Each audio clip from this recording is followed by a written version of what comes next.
तो सोमवार के बाज़ार की चर्चा करें तो कुल मिला के आप यहाँ पे स्क्रीन पे भी देख सकते हैं कि सेंसेक्स निफ्टी का जो प्रेडिक्शन है नेक्स्ट वीक के लिए वो क्या होने वाला है, और मंडे का जो टेक्सचर है वो तो बुलिश है, लेकिन चार्ट पैटर्न सपोर्ट और रेजिस्टेंस लेवल क्या करते हुए नज़र आते हैं उन पर भी बाजार की नज़रें रहती हुई नज़र आएगी।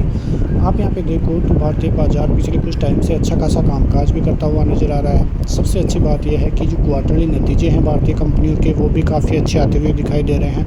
और उसके अलावा भी देखो तो जो पाकिस्तान और इंडिया में जिस प्रकार की कंडीशंस बनती हुई नज़र आई थी, उसके बाद भारतीय बाज़ारों में सीज़ फायर के बाद जो रैलियाँ होती हुई नज़र आ रही हैं, और अब अंत में FIS का भारतीय बाज़ारों में आना वो भी काफ़ी पॉजिटिव खबरें भारतीय बाज़ारों के लिए लेकर आया है। और इसी की वजह से भारतीय बाज़ारों में कंडीशंस काफ़ी पॉजिटिव होती हुई नज़र आ रही हैं। लेकिन अब 25,000 का लेवल आ चुका है, अब इसके बाद क्या करना है वो सभी चीज़ें जानना भी बेहद ही ज़रूरी है। सबसे पहले पॉजिटिव खबर यही है कि FIS का भारतीय बाज़ारों में आना काफ़ी ज़बरदस्त बुलिशनेस आगे आने वाले टाइम में भी भारतीय बाज़ारों को देकर जाएगा। 8,000 करोड़ से ज़्यादा की बाइंग शुक्रवार के बाज़ार में भारतीय बाज़ार में आती हुई नज़र आई, और FIS का इस प्रकार से आना काफ़ी पॉजिटिव खबर ये भारतीय बाज़ारों के लिए साबित हुई है। इससे तात्पर्य यही है कि भारतीय बाज़ारों में काफ़ी अनुकूल माहौल उनको होता हुआ नज़र आया है।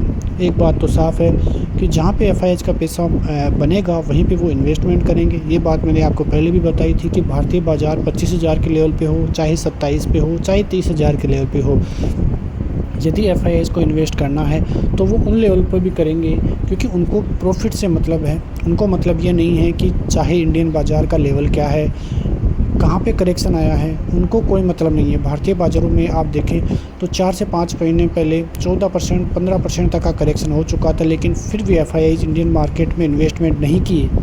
अब जब भारतीय बाज़ार 25,000 के लेवलों पे आ चुका है, कहाँ 21,800, कहाँ 25,000 का लेवल, और वहाँ पे जाके वो इन्वेस्टमेंट करना स्टार्ट कर रहे हैं, तो आप ये ताकत भी समझ सकते हैं कि DIIs किस प्रकार से भारतीय बाज़ारों पर बिलीव कर रहे होंगे, और किस प्रकार की स्थिति भारतीय बाज़ारों में आने वाले समय में भी देखने को मिलेगी। आप यहाँ पे सबसे पहले भारतीय बाज़ारों में ब्रेकआउट लेवल्स को देखें तो आप देख सकते हैं कि एक बिग ग्रीन कैंडल जो है अब बनती हुई नज़र आई है, और उसके बाद भारतीय बाज़ारों में थोड़ा बहुत कंसोलिडेशन का माहौल चलता हुआ नज़र आया है। सबसे पहला जो ब्रेकआउट लेवल रहेगा 25,150 25,200, वो लेवल पार करते ही इंडेक्स जो है टेस्ट कर सकता है 25,500 25,800। एक मीडियम टर्म के लिए जो लेवल्स है वो आपके लिए देखने को मिलेंगे।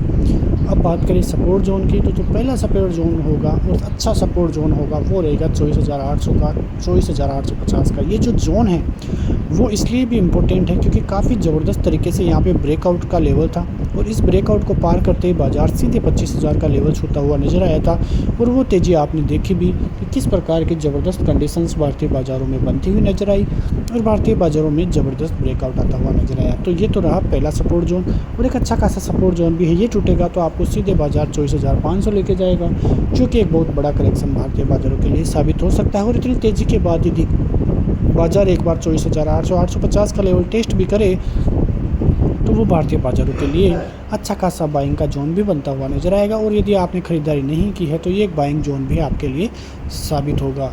बात करते हैं रेजिस्टेंस लेवल की, तो रेजिस्टेंस लेवल मैंने आपको बताया कि बाज़ार थोड़े शॉर्ट टर्म में 25,500 से 25,800 का लेवल आने वाले दिनों में छूता हुआ नज़र आ सकता है। बैंक निफ्टी भी काफ़ी ज़बरदस्त कामकाज कर रहा है, 55,000 के लेवल बैंक निफ्टी में भी आते हुए दिखाई दिए हैं, लेकिन बैंक निफ्टी में ऑल टाइम हाई रेगुलर बनते जा रहे हैं।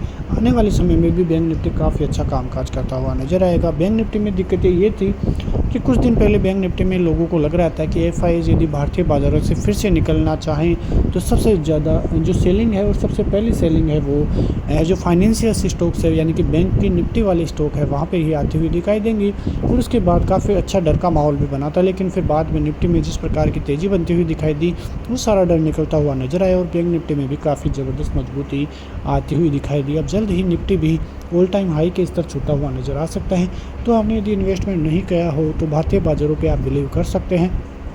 लेकिन एक खबर ये